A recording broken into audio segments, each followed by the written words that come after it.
रीनीट 2026 government MBBS और BDS seat के लिए बात की जाए तो एमसीसी काउंसलिंग यानी कि मेडिकल कमेटी काउंसलिंग 15% एआईक्यू से यानी कि जो 15% सीट डिस्ट्रीब्यूट की जाती हैं एमसीसी के द्वारा ऑल इंडिया कोटा से, तो उसमें जो कट ऑफ रहने वाला है यानी कि first round, second round, third round का जो क्लोजिंग रैंक रहने वाला है, कम से कम कितने मार्क्स पे सीट मिल जाएगी वो मैं आपको बताऊंगा। तो एमसीसी में आपके जो 3 राउंड होते हैं वो राउंड 1, राउंड 2, राउंड 3 होने के बाद कुछ सीटें बचती हैं, उसके बाद फोर्थ राउंड होता है स्ट्री वैकेंसी राउंड। तो 3 राउंड तक जो क्लोजिंग रैंक रहेगा वो अप्रोक्स एनालिसिस में बताऊंगा। तो 2026 रीनीट का जो पेपर था वो 2025 की कंपैरिजन लेंथी था, तो इस वजह से जो कट ऑफ है एनालिसिस किया गया है वो लगभग सिमिलर रहेगा लास्ट ईयर के।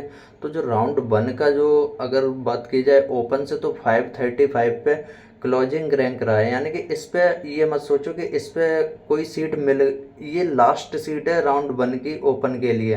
तो ऐसे ही अगर राउंड 2 की बात की जाए तो 530 और राउंड 3 के 527, यानी कि इससे ज़्यादा नंबर वालों को तो सीट मिली ही है। लेकिन जो फर्स्ट राउंड में लास्ट क्लोजिंग रैंक रही है, लास्ट सीट जो डिस्ट्रीब्यूट हुई थी उसमें लास्ट बच्चे को जो सीट मिली है वो 535 पर मिली है।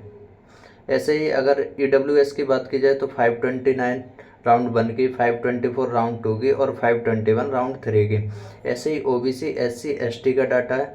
तो अगर आपको लग रहा है आपके मार्क्स इसके आसपास हैं या इससे 5-10 नंबर का डिफरेंस है, तो आप इस डाटा में भी 5 से 10 नंबर का डिफरेंस ले सकते हो, क्योंकि ये एक्सपेक्टेड डाटा है, एग्जैक्ट डाटा नहीं है। जो 2026 का आपको एमबीबीएस सीट के लिए मैंने राउंड 1, राउंड 2 एमसीसी काउंसलिंग के थ्रू जो उसका क्लोजिंग रैंक रह सकता है अप्रोक्स, वो डाटा मैंने बताया आपको। ऐसे ही बीडीएस क्लोजिंग रैंक की बात की जाए तो कैटेगरी में ओपन के लिए बात की जाए राउंड 1 में 40,000 पे अप्रोक्स सीट मिल जाती है बीडीएस से, राउंड 2 की 50,000 और राउंड 3 की 55,000 तक सीट मिलने के चांसेज हैं।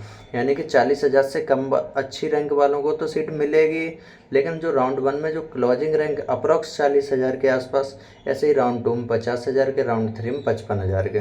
तो जो भी बच्चों के, जैसे कि आपने मार्क्स ऐड किए होंगे, चेक किए होंगे, अगर किसी भी तरह का कोई डाउट है मार्क्स में तो आप कमेंट सेक्शन में पूछ सकते हो। अगर कोई भी क्वेरी है आपको इस वीडियो से रिलेटेड तो आप उसका भी आंसर पूछ सकते हो, क्योंकि ये चीज़ें अप्रोक्स होती हैं, एस्टिमेटेड डाटा होते हैं, तो इस वजह से शायद है आपको थोड़ा कुछ अलग लगे। तो आप कमेंट करोगे, मैं उसका आंसर ज़रूर दूंगा। किसी भी तरह की कोई कन्फ्यूजन है आप कमेंट में पूछ सकते हो। तो ये पूरा डाटा है, आप चेक कर सकते हो, आपकी रैंक इसमें लाई करती है, तो यानी कि कॉलेज मिलने के आपको पूरे चांसेज हैं।